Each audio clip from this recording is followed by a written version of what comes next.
बिस्मिल्लाहिर्रहमानिर्रहीम अस्सलाम वालेकुम।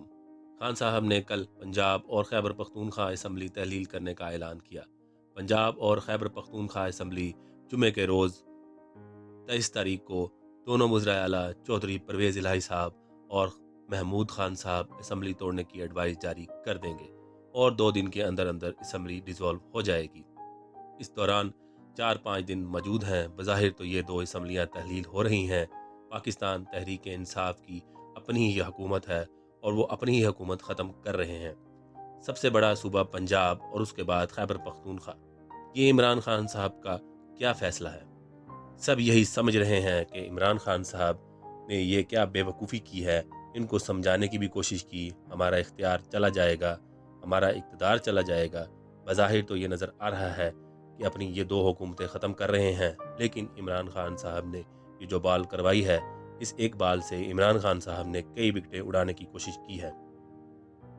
वो इस एक बाल से 14 विकेटें उड़ाना चाहते हैं। ये 14 विकेटें कैसे गिरेंगी? इन सब का दारोमदार इसी फैसले पर है और इसीलिए पाकिस्तान तहरीक इंसाफ को बदरिया ईवान सदर, इस्टेब्लिशमेंट और करीबी दोस्तों की जानिब से ये पूरी कोशिश की गई कि इमरान खान साहब को इस इक़दाम से बाज रखा जाए। जब से ये तहरीक अदम एतमाद का सिलसिला शुरू हुआ है 8 मार्च से लेकर दिसंबर ख़त्म होने वाला है। पूरे 9 महीने हो चुके हैं। इन 9 महीनों में तहरीक अदम एतमाद एक बिल्कुल सादा सी बात थी। तहरीक अदम एतमाद के बारे में आइन बिल्कुल वाज़ेह है और 21 दिन के अंदर अंदर तहरीक अदम एतमाद का फ़ैसला होना होता है। लेकिन इमरान खान साहब ने कोई भी गैर आइनी इक़दाम किए बगैर इस तहरीक अदम एतमाद को इतना रोला है, यानी इसकी बत्तियां बना बना कर वो इस वक्त की अपोजिशन को वापस देते रहे हैं। वो रोज़ाना एक बत्ती बनाते थे और वापस उनको दे देते थे। खान साहब ने तहरीक अदम एतमाद को लिफ्ट ही नहीं करवाई और खान साहब ने जितने भी इक़दामात किए इस तहरीक अदम एतमाद को गैर मौसर बनाने के लिए, वो तमाम के तमाम आइनी हदूद के अंदर रह कर किए गए। कोई गैर आइनी काम नहीं किया और सुप्रीम कोर्ट भी आम इंतखाबात की तरफ जा रही थी जब इमरान खान साहब ने कौमी असम्बली तहलील करने का हुक्म जारी कर दिया था और सदर पाकिस्तान ने इसकी मंजूरी भी दे दी थी। तो इस वक्त ये था कि अब आम इंतखाबात होंगे, लेकिन हुआ ये कि तमाम की तमाम पॉलिटिकल पार्टीज सुप्रीम कोर्ट के कमरा अदालत नंबर 1 में पहुंच गई। उनकी हद तक तो मामला ठीक था, लेकिन जब सुप्रीम कोर्ट ऑफ पाकिस्तान फैसला देने लगी तो इस वक्त चीफ इलेक्शन कमिश्नर उसने उस वक्त कह दिया कि हम तो इलेक्शन करवा ही नहीं सकते, ये तो पॉसिबल ही नहीं है, हम इस वक्त इलेक्शन करवाने के लिए तैयार ही नहीं हैं। वो एक लम्हा था जब ये सारे का सारा ये जो इस वक्त हम पाकिस्तान को सख्त तरीन बहरान में देख रहे हैं, पाकिस्तान की 22 करोड़ अवाम का मुस्तकबिल दाव पर लगा हुआ है। पाकिस्तान बेयारो मददगार खड़ा है, इकॉनमी के हवाले से, पॉलिटिकल स्टेबिलिटी के हवाले से, रोज़गार के हवाले से, महंगाई के हवाले से, आज़ादी सहाफ़त के हवाले से, अदलिया के हवाले से, पार्लिमान की बालादस्ती के हवाले से। ये जो उस वक्त उस बदतरीन पोजीशन पर खड़ा है, इसमें चीफ इलेक्शन कमिश्नर जिसने उस वक्त साथ दिया, बल्कि उस वक्त अपोजिशन का टूल बना और उस वक्त जनरल बाजवा का भी टूल बना, उसने कमरा अदालत में आकर कह दिया कि हम इलेक्शन नहीं करवा सकते। तो वहाँ से ये सारा का सारा मुल्क तबाही की तरफ चला गया। तो अब इमरान खान साहब ने कोई ऐसा गैर आइनी काम नहीं किया। उसके बाद खान साहब ने कौमी असम्बली से इस्तीफ़ों का ऑप्शन इस्तेमाल किया। पाकिस्तान तहरीक इंसाफ के तमाम अरकान उन्होंने 13-14 अप्रैल से इस्तीफ़े दे दिए और उस वक्त के डिप्टी स्पीकर कासिम खान सूरी ने उनके इस्तीफ़े मंजूर कर लिए। ये भी एक आइनी इक़दाम था, लेकिन इस इक़दाम को भी तस्लीम नहीं किया गया और राजा परवेज़ अशरफ जब स्पीकर आए तो उसने कहा कि मैं ये मंजूर नहीं करता, बल्कि सिलेक्टेड इस्तीफ़े कबूल कर लिए और इसमें से भी उनको बदतरीन शिकस्त का सामना करना पड़ा। सबके इस्तीफ़े मंजूर नहीं किए गए। ये भी एक गैर आइनी इक़दाम था और ये कौन कर रहा था? ये स्पीकर कौमी असम्बली राजा परवेज़ अशरफ कर रहा है। यही काम फिर किया, वोटों की खरीदो फरोख्त की गई। इमरान खान साहब शोर मचाते रहे, लेकिन वोटों की खरीदो फरोख्त हुई, उनको किसी ने नहीं रोका। लोटाक्रेसी चली, सब कुछ हुआ। फिर पंजाब असम्बली, वो कहते हैं मैं असम्बली तहलील करता हूँ, हम पंजाब असम्बली में नहीं बैठना चाहते, लेकिन اس کو بھی روکنے کی کوشش کی گئی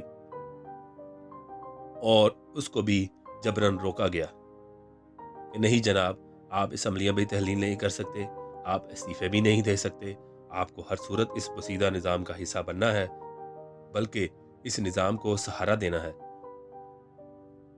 اگر پاکستان تحریک انصاف ایوان میں چلی جائے، اپوزیشن لیڈر ان کا ہو، تو اس کا مطلب یہ ہے کہ آپ نے ان سارے اقدامات کو قبول کر لیا اور یہ تسلیم کر لیا کہ وہ سب کچھ غلط تھا اور ہم اب آ گئے ہیں واپس، تو آئیں آگے بڑھتے ہیں۔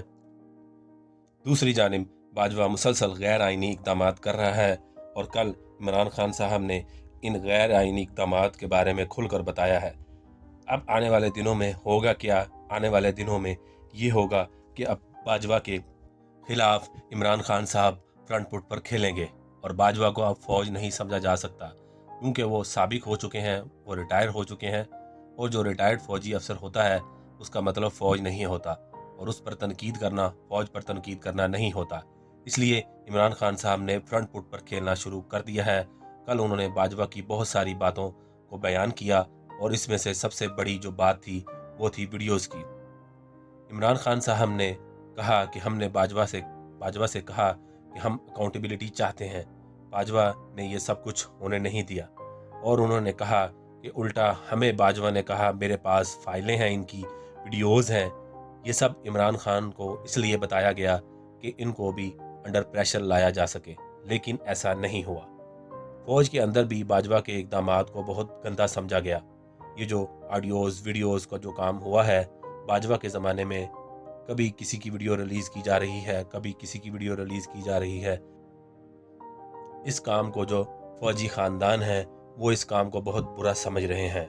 وہ بھی کہہ رہے ہیں کہ یہ باجوہ نے گند پھیلا دیا ہے، ہماری فوج تو ایسی نہیں تھی، اور تمام فوجی خاندان کہہ رہے ہیں کہ جو کچھ باجوہ دور میں ہوا ہے اس کو ڈیفینڈ نہیں کیا جا سکتا، خواہ وہ عمران ریاض صاحب ہوں، اعظم خان سواتی ہوں، ڈاکٹر شہباز گل ہوں، جمیل فاروقی ہوں یا عماد وسیم ہوں۔ پاک فوج کے خاندانوں میں جو سب سے زیادہ غم و غصہ پایا جاتا ہے وہ ہے ارشد شریف کے معاملے پر، کہ جو اس کو شہید کیا گیا ہے۔ ارشد شریف شہید کی بہت زیادہ فالوئنگ تھی باجوہ نے یا جس کسی نے بھی ارشد شریف کو شہید کیا ہے۔ اب فوج کے اندر سے بھی بہت سی آوازیں اٹھ رہی ہیں کہ ارشد شریف کو شہید کرنے والوں کے خلاف کارروائی ہونی چاہیے۔ جنرل ریٹائرڈ غلام مصطفیٰ نے تو یہاں تک کہہ دیا ہے کہ باجوہ تو اعتراف جرم کر چکا ہے، اس نے تو اپنے جرائم کا اعتراف کر لیا ہے، تو اس لیے اس کے خلاف اب کارروائی ہونی چاہیے۔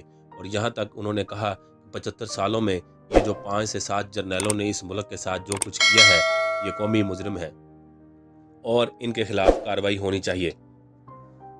غلام مصطفیٰ صاحب نے کہا اگر اس میں میرا بھی کوئی کردار ہے تو مجھے بھی پھانسی پر چڑھا دیں، میں پھانسی پر چڑھنے کے لیے تیار ہوں۔ باجوہ کو بھی پھانسی دی جائے، باجوہ کو بھی سزا دی جائے، کیونکہ باجوہ یہ قبول کر چکا ہے کہ اس نے آئین سے انحراف کیا ہے۔ اس کے علاوہ امجد شہید صاحب اور دیگر ریٹائرڈ فوجی افسران وہ بھی یہ ڈیمانڈ کر رہے ہیں اور وہ یہ کہہ رہے ہیں کہ جب تک یہ کام نہیں کیا جائے گا تو کیا پتہ 10 سال بعد ایک اور باجوہ جیسا کوئی شخص آ کے وہ بھی آرمی چیف بن جائے اور سسٹم سے بچتا بچاتا نکل جائے۔ اس لیے وہ کہتے ہیں کہ فوج کے اندر بھی اصلاحات کی ضرورت ہے تاکہ باجوہ جیسے لوگ پرموٹ ہو کر اوپر نہ آ سکیں۔ اور اب اگلے 4-5 دن عمران خان صاحب کے لیے بڑے پرسکون ہیں اور امپورٹڈ حکومت کے لیے بہت مشکل کے دن ہیں، کیونکہ ان کو اب اس سے بچنا ہے۔ وہ بچ تو نہیں سکتے لیکن اس معاملے کو تھوڑا لمبا ضرور کر سکتے ہیں تحریک عدم اعتماد پیش کر کے۔ اس کے بعد یہ 20-21 دن کا یہ پروسیس ہے اور اس کے بعد یہ 20-21 دن کا پروسیس ہوگا اور وہ جنوری شاید گزار ہی لیں اور معاملہ یہی ہوگا کہ اسمبلیاں فروری میں ٹوٹیں گی اور پھر مئی میں الیکشن ہوگا۔